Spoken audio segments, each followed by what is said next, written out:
Hello, good morning. Nana is here. So, a blessed Saturday morning to all of you guys. So, as usual, Saturday, my routine. So, wala si mama, uwi na siya kagabi. So, kaya ako ang tatao ngayon. So, ngayon po is ako yung naglalampaso. Kasi po, 1 a.m. na ako nakatulog. So, tanghali na ako nagising. Sakto, naliligo ang nanay. Kakalagay ko lang ng shampoo sa buhok ko. Bigla namang nag-doorbell ang aking isa sa staff. So, hindi ko alam kung sino sa kanila. Kung si Jermakel or si Bombay. So, ayun. Nagmadali akong tanggalin ang sabon ng buhok ko para buksan ang gate ng aking staff. So, si Bombay pala ang dumating. So, habang naliligo ako, siya na yung pinagbawas ko ng tubig. 3 sa mineral, 3 sa alkaline. So, sabi ko, siya na magbawas habang tatapusin ko aking pagliligo. And then ngayon, magluluto na sana ako. Magluluto na sana ako ng sinangag, ng ulam. Sakto bumili ako ng pinapadaing kagabi.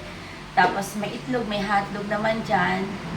So, ready na ako magluto ng almusal. Kaya lang guys, walang kanin.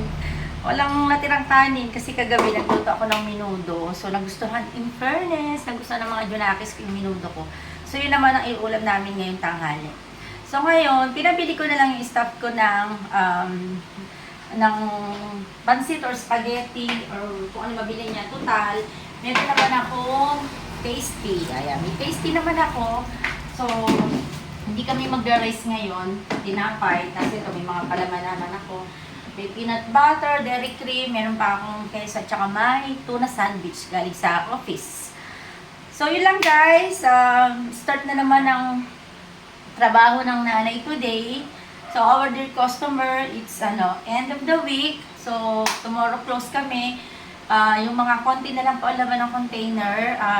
Salin nyo na sa pitche, lagay sa ref. Order na po kayo para hindi po kayo maubusan tomorrow. So, thank you so much our dear customer for the whole week support and continuous pa-refill dito po sa aming Blessed Flow Water Refilling Station.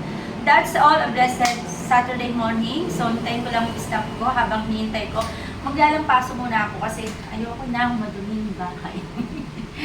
Pag nandito ako at nakita ko talaga madumi ang sahig, mapura kong map. Tsaka yun nga, meron kami alaga. So, kailangan i-map ng may Clorox para yung amoy. O, diba?